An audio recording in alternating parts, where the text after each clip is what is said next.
Hello. Welcome to Japanese craft beer reviews.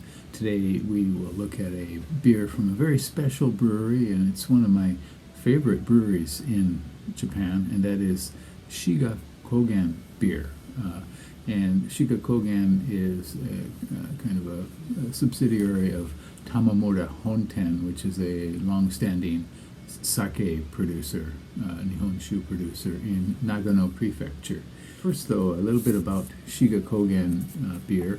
Shiga Kogen, the parent company, Tamamura-Honten, was established in 1805, and they're located in Yamanouchi, Nagano Prefecture, which, if you look at a map, and I'll try to put a map up right here, is just up the hill from Nakano City in Nagano Prefecture.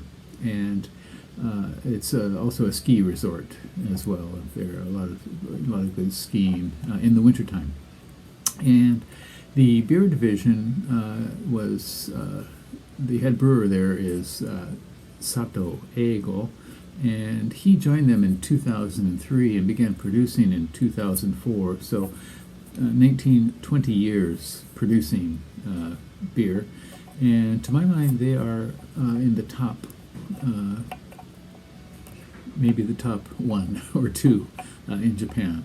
I would definitely say that my favorite breweries in Japan are Kyoto Brewing and Shiga Kogen Beer. And in fact, the head brewer at Kyoto Brewing did an internship there, apprentice there at Shiga Kogen as well. So Sato Eigo has been producing excellent beer for a long time there, and they also grow some of their own ingredients, including 20% of the hops that they use, and these are generally Shinshu Wase hops, and they use these generally as an aroma hop. The brewery also had a festival called Snow Monkey Beer Live, because in that part of Japan there are monkeys, and it was one of the best beer festivals, music festivals in the country. Not a large-scale one, but certainly one of the best. Lots of interesting breweries would come to attend that here. They have a tap room called the Teppa Room. It's adjacent to the brewery, where you can try out a series of their beers, and also the Farmhouse, which is a restaurant and bar just a little bit up the road from them. And there's also a sake brewery museum as well, and the main store, and they have an art gallery there as well. So it's an interesting brewery, and they've done a lot of work. I'll put a link to their website. You can see all the different types of beers they have. And this series, Yamabushi, is a special series for bottle conditioned beers, Belgian style especially beers. So okay, all right. Let's take a look at the beer today. And today's beer is this one. It is called Tamamura-Honten Barrel-Aged Yamabushi Blonde, and it is a blonde ale, but it's been barrel-aged, and there's something special about it. It was barrel-aged for 25 months in wine barrels, and I'm not sure if it's red or white, probably red, and then 4 months bottle conditioning.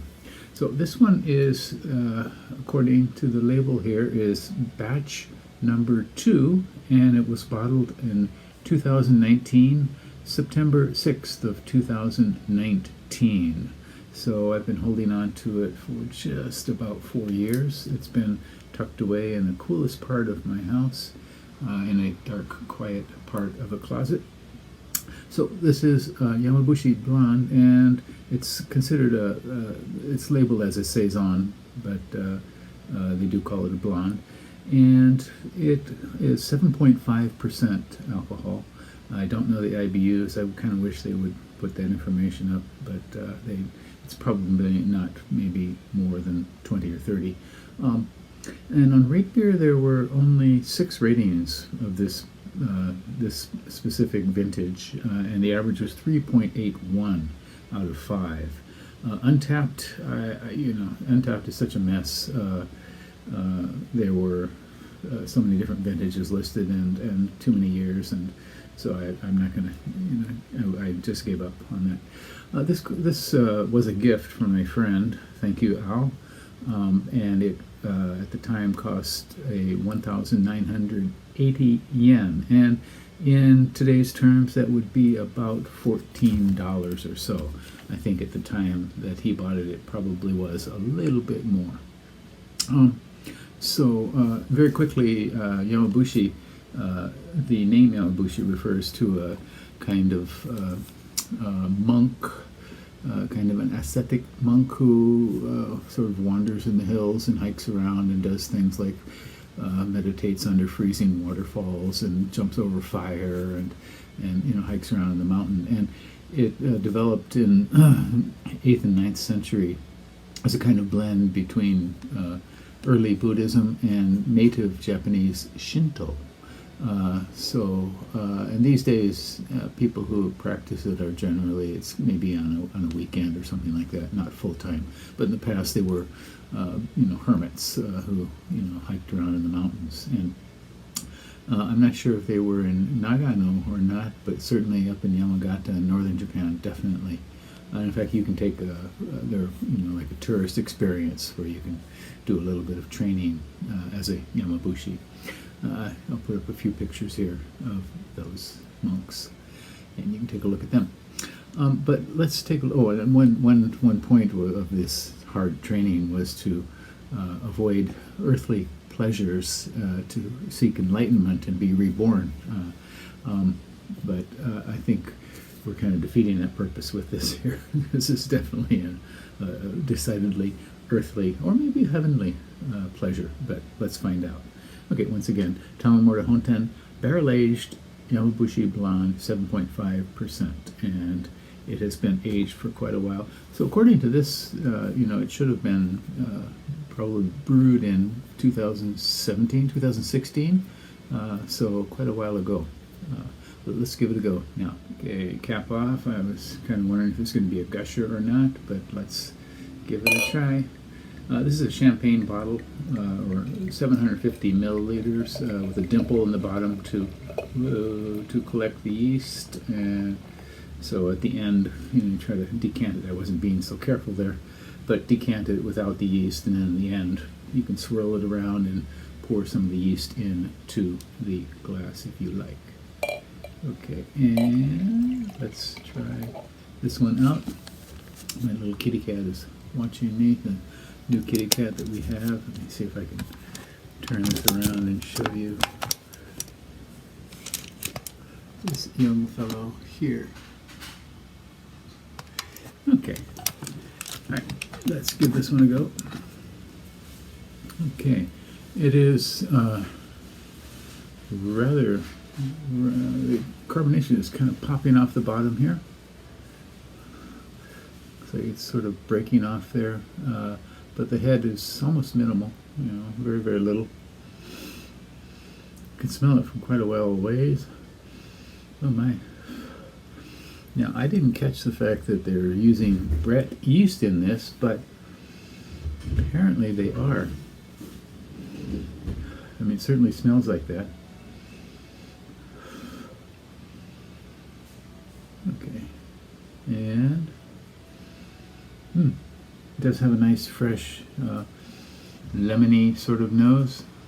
Maybe some Japanese citrus in there as well, some kind of mandarin sort of thing. A bit minty.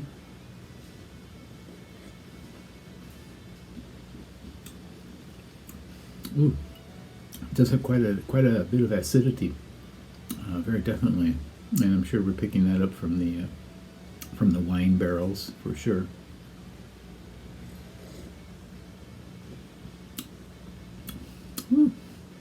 It almost has the kind of retronasal thing you get from lambics. A good strong lambic, something from Beaune, say, or Girardin, will kind of pop up in your sinuses for a minute in mid-palate and then flow away.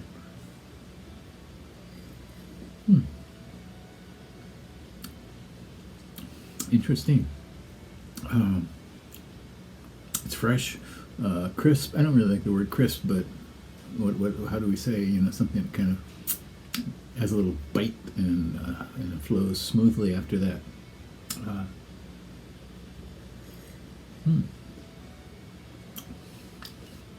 Yeah.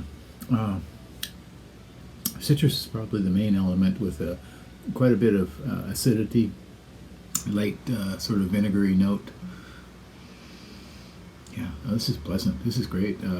After all that time, so maybe produced in 2016, 25 months in wine barrels, 4 months bottle conditioned, and then I've hung on to it since my friend Al bought it for me, and that would have been about 2 years ago. This is great. I don't think this is available anymore, but I'm going to put a link to their website, and you can check out some other wonderful things they have. The prices are not bad considering the way craft beer prices are going these days. So I hope you do give some of their beers a try.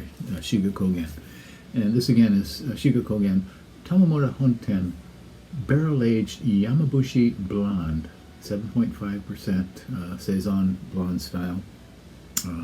Really a beauty of aging and bottle conditioning. Yeah, one of the finest breweries in Japan for sure. Okay, and very quickly, this is a shirt from Shiga Kogen, and this is their logo or their slogan: Nigai Jinsei, bitter life, and that's what the and I'll put a link to the an interview with the brewer Sato Eigo as well. You can watch him. He talks. It's a short interview. He talks about the kinds of beers that inspire him and the brewers he admires and things like that. So he's a very well-spoken, very thoughtful brewer. Okay, well that is it for today. Do take care. And Utan says, well, he's sleeping. He doesn't say anything, but I say, take care. Stay well. Bye-bye.